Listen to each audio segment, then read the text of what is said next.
Good morning. Yesterday, in our message of the day, I mentioned this book, The 7 Generations and the 7 Grandfather Teachings by James Vukelich Kaagegaabaw.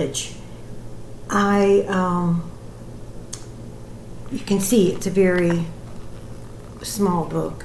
If you have the opportunity to obtain it and read it, it will be very much worth your while. James is a descendant of Turtle Mountain, a renowned international speaker, an author. He has been offering the Ojibwe word of the day on Instagram and other platforms in a way to share his language, but also the meaning of it. These 7 grandfather teachings are truth, respect, love, bravery, courage, honesty, and wisdom. And living with the 7 grandfather teachings, you choose to lead a good life, a life of where there's no conflict between what you say and what you do. And James's question to himself was, having embraced the idea that I'm not just me, I am 7 generations back and 7 generations forward in how my actions ripple through, and actions before me ripple through me. If I am all of my relatives and all of my relatives are me, then if I change myself, have I changed all of my relatives? If I can change myself for the better, I can change my family. If I change my clan, I can change my community. If we can change our communities, we can change our nation. I think if we look at political groups and economic ways of changing us, then that may be the backwards approach to change. For millennia upon millennia, the Ojibwe people have known that if we assume personal responsibility for our families, our communities, our nation, for ourselves, and if we can lead a good life, a life of balance, we will positively affect our families, our communities, and our nations, and not just in the present. We are inextricably interconnected to our relatives, past and future. If we choose to lead a good life, then we will positively affect all of our relatives.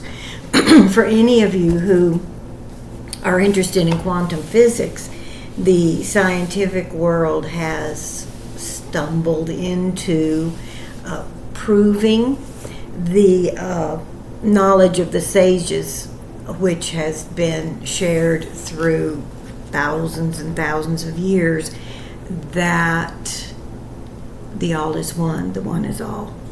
That everything, we are nature, nature is us, energy is energy, we come from energy, we return to energy, we are energy. All of those things. So the idea of the Ojibwe people through all of time was that we are all connected, and that what we do affects everything, like a spider's web. Anything caught in the web, one little twing, everything's affected. So that was his question to himself. How do I lead a life of honesty? My actions do not conflict with my words. And if I do have the strength of heart to be utterly fearless and seek out this good life for the benefit of all my relatives, then my life will be righteous, virtuous. I'll lead an honest life, a life without contradiction, where my words and actions are in alignment. All my actions. I will lead a life with a vision. The natural consequence of that is to be in complete peace and balance with all of my relatives. I'm just reading a few words from this. If you read from back to front, and again, it's not overly long, 86 pages, I think you will find it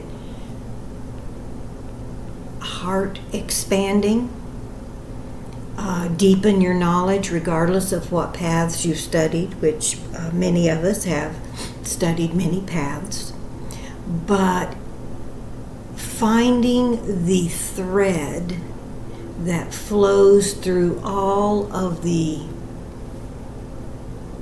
teachings throughout human existence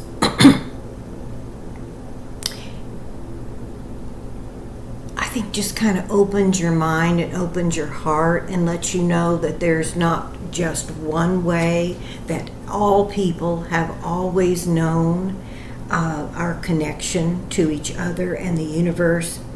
But the Ojibwe have a wonderful